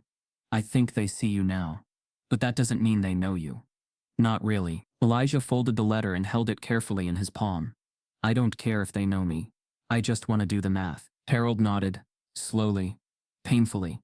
"Then let's make sure they don't use you to cover what they did." Later that evening, a local news station aired a segment featuring 2 opposing interviews, one with a former Halston board member defending the scholarship offer as the right correction, and another with a conservative columnist saying Elijah was being used as a poster child for institutional guilt. The piece ended with a freeze frame of Elijah solving the equation, side by side with his father sweeping the floor behind him. The implication wasn't subtle, and neither was the damage. That night, Harold received a voicemail from an old friend, a fellow janitor at another private school. The message was brief: "Be careful. They don't mind putting your boy on a stage, but they'll never let him build one." The next morning, Elijah woke early, before dawn. He dressed in silence, packed nothing, just a pencil and the folded letter. Harold drove him in near darkness, through empty streets, past a city that had turned their name into something it never asked to be. Outside the academic center where the private Harvard meeting was scheduled, Elijah turned before opening the door. "Promise me something," he said. "Anything. If they ask about my story, tell them it's about what happens when someone listens too late." Harold nodded, his throat too tight to answer. Elijah walked inside, head down, steps calm. He didn't look back. But just before the doors closed, a staffer appeared, clipboard in hand, lanyard swinging. and asked him softly. Dr. Choi added a special note. She said, "Don't prepare a lecture. Just come be yourself." Elijah exhaled and walked forward. As Elijah steps into the building, a faculty member hands him a sealed envelope marked confidential. Inside is a handwritten note. "Some of us at Halston always knew. We just couldn't say it out loud." Elijah didn't step onto Harvard's campus like a headline or a statement. He arrived quietly. No entourage, no interviews, no scholarship ceremony. Just him, a black backpack, and the same spiral notebook he'd scribbled formulas into during his father's overnight shifts at Halston. The gates didn't swing open with fanfare. They creaked slowly, as if unsure whether they were ready for someone like him to walk through, not as a visitor, but as a scholar. In the lecture halls, the professors were prepared for skepticism. Not hostility, but something more insidious. Doubt wrapped in politeness. "We're just interested in how he thinks," they said. "We want to see his process." What they didn't say was that some of them didn't believe a janitor's son could be self-taught enough to match or surpass their institution's best. But when Elijah solved a fifth-dimensional topology problem on the chalkboard in under 15 minutes, a problem their graduate cohort had wrestled with for weeks, the room didn't applaud. It went still, and that silence was louder than praise. Elijah didn't gloat. He didn't even look back at the stunned doctoral students behind him. He simply tapped the marker, nodded to the professor, and sat down again. For him, solving wasn't performance. It was oxygen. Word spread quickly across departments. A freshman who never officially applied. A black boy from a janitor's closet who out-theorized upper-level PhDs. The math department had never seen anything like him. Not because they'd never had brilliance before, but because they'd never had brilliance wrapped in skin they weren't trained to expect it from. He was given a research fellowship within the first 3 weeks. Not offered. Signed. The paper he co-authored with Dr. Marion Choi was accepted by a leading academic journal within the month. In the paper's acknowledgments, Elijah listed only one name: Mercer, for showing me the value of invisible systems. Harold read that line 5 times in the kitchen, then quietly folded the journal and slid it under the couch cushion, as if hiding it would make it easier to carry. But even in success, Elijah felt disoriented. At Halston, he had fought to be noticed. At Harvard, he fought to be understood. People celebrated him, but they didn't see him. They admired his results, but not the reasons he chased them. Every handshake came with a question they didn't ask out loud. How did this happen? How could— One evening after a guest lecture, a professor smiled at him and said, "You're quite the anomaly." Elijah looked at her for a long moment, then replied, "I'm not the anomaly. I'm just the one you didn't bury." The professor didn't respond, because the truth sat too close. The same university now printing his name in research publications had once overlooked thousands who looked like him, simply because their stories weren't viral enough to make institutions feel guilty. Still, Elijah poured himself into his work. He walked alone between classes, often with earbuds in, but no music playing, just silence, his thoughts whirring quietly under the surface. He never got used to the stares, not of admiration but of discomfort. Not everyone hated him, but many didn't know how to sit beside him without questioning their own place. He became the subject of essays, articles. A documentary crew requested a profile. An elite prep school offered to name a scholarship after him. But he declined most of it. He didn't need monuments. He needed space to breathe. Some nights he returned to his dorm and laid on the floor instead of the bed, just to remember what it felt like to learn without pressure. On those nights he sometimes missed the janitor closet. Not because it was noble, but because no one was watching him, and he could just exist. One afternoon he received a package in the mailroom. No return address. Just a note inside a box of fresh chalk. You don't owe them a performance, just a blueprint. It was unsigned, but the handwriting looked familiar. Tight. Rounded. He tucked it into the back of his notebook. That week, his proof on iterative numeric collapse was taught in a graduate-level seminar, with his name attached. The professor cited his work with reverence, but his tone betrayed something colder underneath, discomfort that a freshman had become the reference. After class, a student approached him awkwardly. "Hey, it's weird seeing your name in our material. Do you ever feel like you skipped something?" Elijah didn't answer, because he hadn't skipped anything. He had been denied everything, and still arrived. One night, after a long research session, Elijah returned to his dorm, dropped his bag at the door, and lay back in his desk chair. The air buzzed with the dull hum of late-night study groups down the hall. He stared at the ceiling, eyes unfocused. His phone lit up. Unknown number. He almost ignored it, but something told him to pick up. Elijah, the voice asked. Female. Clear. Professional. Yes? This is Principal Dorsey, Halston Academy. I hope this isn't too late to call. Elijah sat upright. Dorsey. Not Whitmore. A new name. A new voice. We've been following your work, she continued. And I just wanted to say on behalf of the faculty that remains, that we owe you more than we can express. Elijah stayed quiet. We're rebuilding, she added. Not just reputationally, structurally, and part of that means not erasing the past, but facing it. Another pause. We're hosting a series on institutional accountability, and we were wondering, would you consider coming back? Not for PR, not for a photo, just to speak, to teach, to show the students what it looks like when someone rewrites the rules. Elijah didn't respond right away, because the question wasn't simple. It wasn't just about returning. It was about confronting the room that once refused to say his name, now asking him to stand at its front. His fingers tightened around the phone. He thought of the mop bucket, the walls, the smell of bleach, the silence. Just before he answers, his laptop dings. A new email from a Halston teacher who'd stayed silent through it all. If you return, don't come to inspire them. Come to remind them what they tried to bury. The gates of Halston Academy hadn't changed. They still stood tall, ornate, with gold-plated insignias and stone pillars that whispered of legacy. The sidewalk was freshly washed, the hedges trimmed with surgical precision. Everything about the campus still screamed exclusivity, like a well-rehearsed performance that never allowed for interruption. But this time, Elijah didn't approach the campus like a shadow sneaking behind his father's footsteps. He walked through the front entrance, and this time, the doors didn't resist. They opened. Not to swallow him, but to welcome him. The new principal, Dorsey, stood at the door, her posture dignified, her eyes sharp, not with judgment, but recognition.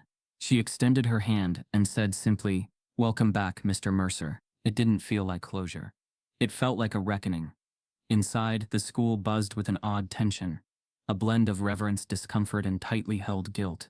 Teachers whispered in corners. Students peeked from behind lockers. Even the administrative staff looked up from their computers. As Elijah passed, his presence was a reminder. A mirror, proof that the institution had once failed, not only a boy, but its own purpose. The auditorium was full before Elijah even stepped onto the stage. Rows of students in navy blazers, parents invited for the special event, faculty who had seen the headlines and heard the fallout. The spotlight was ready. But Elijah didn't rush. He stood in the hallway just outside the curtain, staring at the same corridor where years ago he had mopped the marble floors before anyone saw his face. Back then, no one cared that he was there. Now they waited to hear him speak. But Elijah hadn't come to perform. He had come to tell the truth, not just about what was done to him, but about what was missed, ignored, and buried. A staff member gestured to him. It was time. As he stepped onto the stage, silence fell like gravity. The lights hit his face, and for a moment, all he could hear was breath, hundreds of people holding theirs. He scanned the room slowly, not for validation, but for clarity. And in the front row, just to the left of the center aisle, sat Mr. O, the same math teacher who once said, "He doesn't belong here." Older now, thinner, still upright in his posture, but with eyes that no longer carried certainty, just a quiet, unmistakable discomfort. Caro didn't clap. He didn't smile, but he didn't look away either. Elijah adjusted the mic. He didn't read from notes. He didn't have slides or graphs or applause lines. He just spoke, calmly, clearly. "I wasn't supposed to be here," he began. "Not then, and not now, depending on who you ask." A few uneasy chuckles in the audience. "But I'm not here to talk about the past as revenge. I'm here to talk about what happens when you mistake silence for absence. When you ignore someone because they don't fit your picture of potential. When you confuse visibility with value." He paced slowly, not theatrically, but thoughtfully. "Back then, I learned in rooms not built for me. I practiced problems on the backs of paper towels.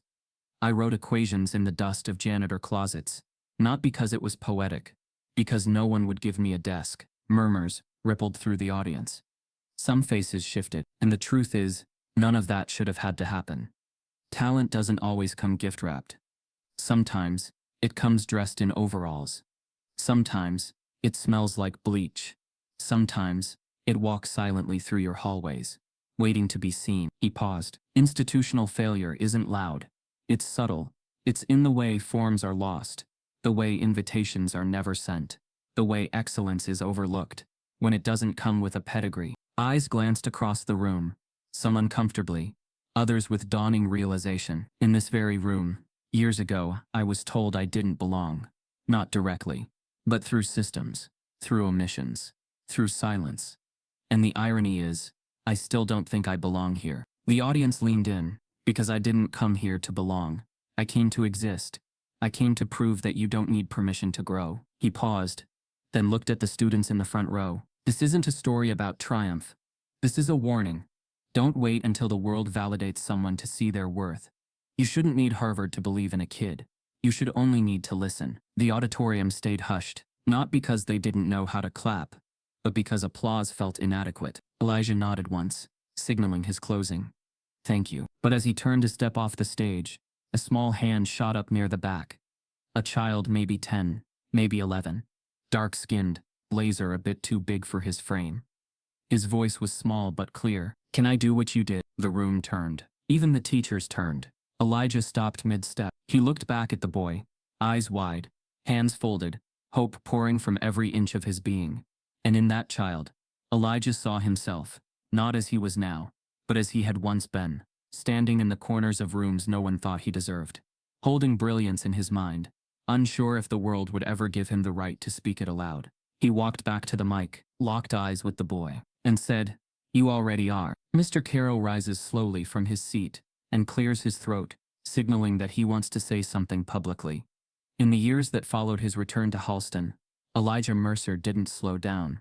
He shifted lanes. While headlines faded and viral clips turned into archived news, Elijah chose a different kind of spotlight, one that burned quieter, slower, but deeper. He visited classrooms that didn't have smartboards or polished floors. Schools where broken ceiling tiles dropped dust on open textbooks. Places where kids stared blankly at worksheets filled with numbers they'd already been taught to fear. These were the schools no university partnerships touched, no donors visited, no politicians photographed. But these were the schools Elijah knew best. He didn't walk in like a savior. He walked in like a translator, turning math into something those kids could see themselves inside. He'd ask students, "What do you see when you look at a problem?" And when they answered with silence, he'd show them how patterns lived inside their neighborhoods, their rhythm, their music, their story. He taught one kid in rural Mississippi how geometry lived in basketball arcs. He showed a girl in Detroit that symmetry wasn't just in textbooks, it was in her braids. In Oakland, he sat on cracked cafeteria tiles with 6 boys who'd all been labeled at risk, sketching probability charts based on survival rates in their zip code. When one asked, "Why do we gotta learn this if it won't change anything?" Elijah had looked him straight in the eye and replied, "Because the people who make the rules use these numbers every day. You should too." Word spread quickly, not just of what he taught, but how. He didn't lecture, he illuminated. He didn't erase kids' realities to teach them equations. He folded their realities into the math itself, and for many it was the first time school didn't feel like a punishment. It felt like a possibility. But the praise wasn't universal. Some educators embraced him. Others endured him. There were principals who smiled for the photos, but afterward warned their staff not to let too much identity politics into the curriculum. There were administrators who welcomed him until parents called, upset that a non-certified guest was leading sessions where kids were asking uncomfortable questions about bias in standardized testing. A few schools withdrew their invitations last minute. Some refused outright, citing curriculum alignment or community concerns. One state board told him flatly, "We're focusing on traditional excellence right now." Elijah didn't argue. He just moved on to the next school, to the next zip code, to the next child staring at a worksheet, wondering if being good at math was something people like them were allowed to be. In every place he visited, he left behind more than lesson plans. He left behind blueprints for how to teach with truth instead of fear, how to show kids they didn't have to change who they were to be brilliant. They only had to be seen. It was in a small school in Newark, during a Saturday workshop, that he noticed a child sitting alone, not disengaged, but hyper-focused. The boy didn't speak much, just watched, scribbled, solved. After class he walked up to Elijah and handed him a folded paper. Inside was an original proof, messy, brilliant, incomplete. At the top it said "My Own Way." Elijah kept that page in his notebook from that day forward.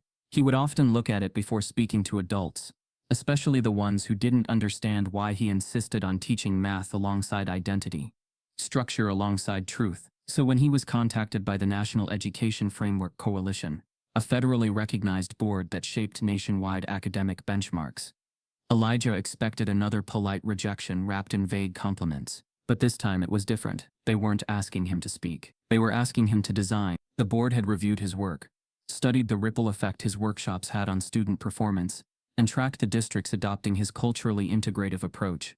They wanted to overhaul their national math curriculum guidelines, and they wanted Elijah's blueprint at the center of it. There was just one condition: his name couldn't be on it. "It's a political issue?"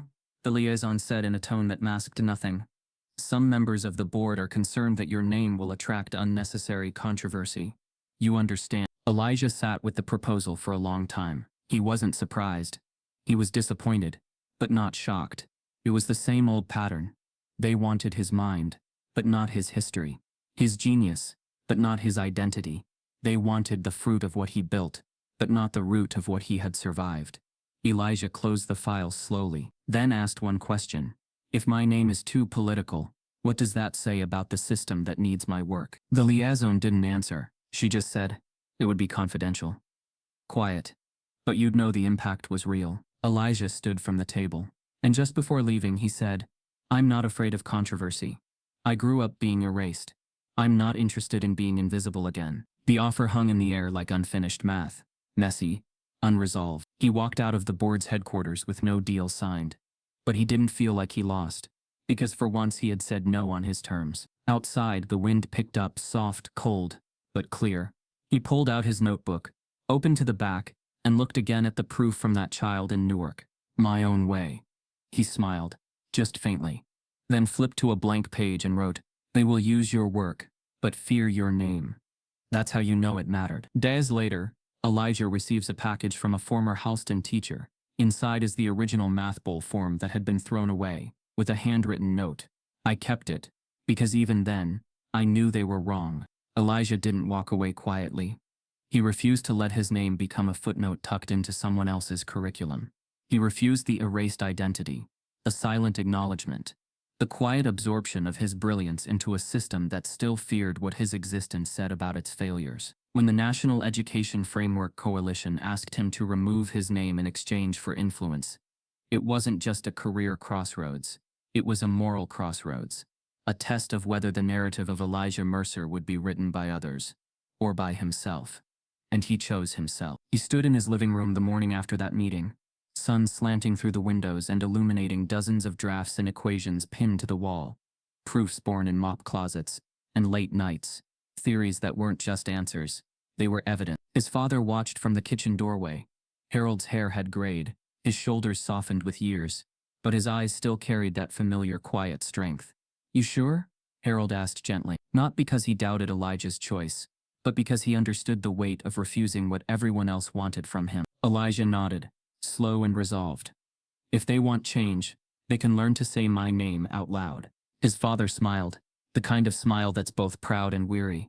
"Then we build it." That very afternoon, Elijah announced the National Equation Initiative, a free nationwide tutoring and mentorship network designed by students, led by students, and rooted in communities ignored by legacy institutions. It was launched not with a speech in a stadium crowded with dignitaries, but in the gymnasium of a once underfunded middle school in Newark, the same town where a young boy had handed him an original proof years before. The banner behind him read, "Simply Math for All." The crowd wasn't polished. Some wore school uniforms, others came in hoodies and sneakers. Parents stood at the back with hope tightening their chests.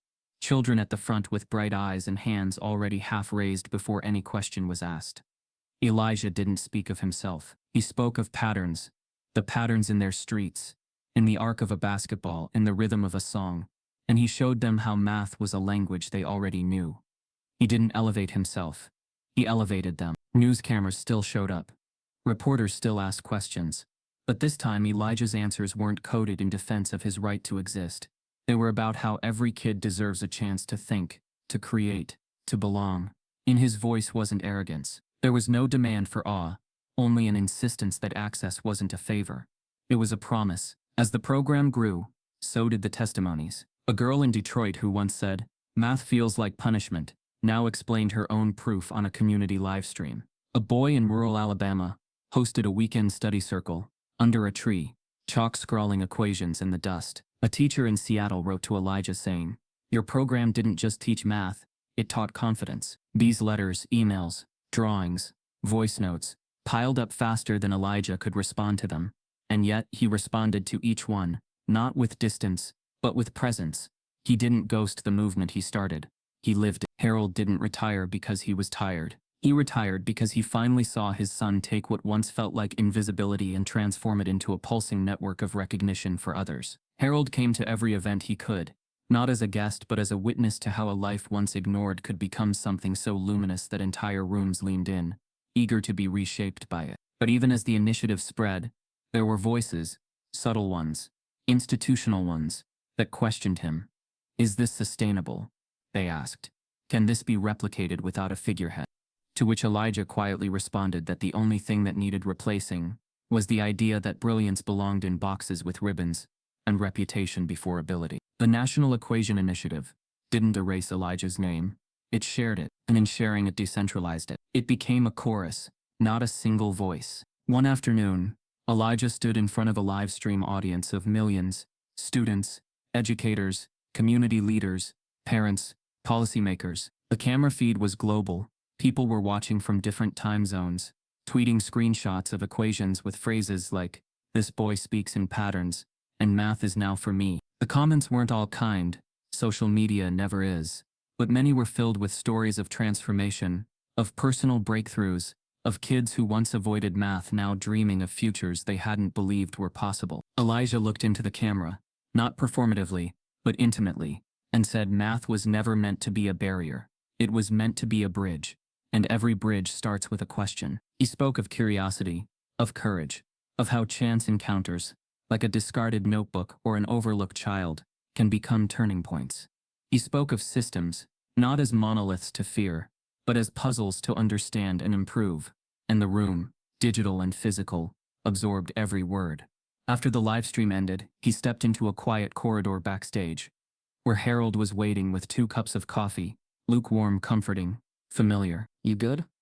Harold asked. Elijah took a deep breath and closed his eyes for a moment, the hum of the day settling into his shoulders. "I am," he said softly. "This feels right. Not because it's big, but because it's true." Harold nodded. "You changed how people see math, but you changed how people see themselves. That's not small." Elijah smiled, not the kind curated for cameras, but the kind that lived in vulnerability and resilience. And yet, despite the victories, a quiet tension lingered, like an equation with variables that hadn't been fully defined. Because while Elijah's initiative was celebrated in many circles, there were still whispers within educational policy forums. Quiet memos, suggesting that the initiative was too disruptive, too unconventional, that it threatened entrenched norms more than it solved problems. Emails that reached Elijah's inbox referencing questions of accreditation, alignment with existing frameworks, and even a veiled threat. Grassroots movements are good, until they overshadow legacy institutions. Elijah didn't respond to those emails. He folded them into a drawer, not out of dismissal, but out of resolve. One afternoon, as Elijah walked past an old chalkboard wall in a community center, where the initiative held its weekend sessions, he noticed something faded, a chalk drawing almost erased by time. It was familiar. He stepped closer, his breath caught, because the chalk scrawl, crude, humble, yet brilliant, was the very equation he had first conceived in Halston's janitor closet, years ago. The dust had swallowed the lines, but the memory of what it meant had not. He knelt down, fingertips tracing the faint loops and arcs, and then, from behind him, a quiet voice spoke. Not an adult's, a child's. "That's the first math I ever loved." Elijah turned. A young girl stood there, her eyes wide, not with awe for the complex theorem, but with wonder at what it represented. He smiled, but before he could answer, something else happened. A phone buzzed in his pocket. He glanced at the screen. It was a number he hadn't seen in years. It read, "Unknown caller location, Halston Academy." He swiped, and the moment he did, a text message instantly appeared beneath the caller ID. "Your chalk lives here, but someone wants it gone. If you believe no child should be judged by where they come from, but by what they're capable of, type yes in the comments. What would you have done if Elijah was your son, or your student?" Subscribe for more true stories. that challenge injustice and lift unheard voices. Because every time we speak truth, we erase one more line of silence.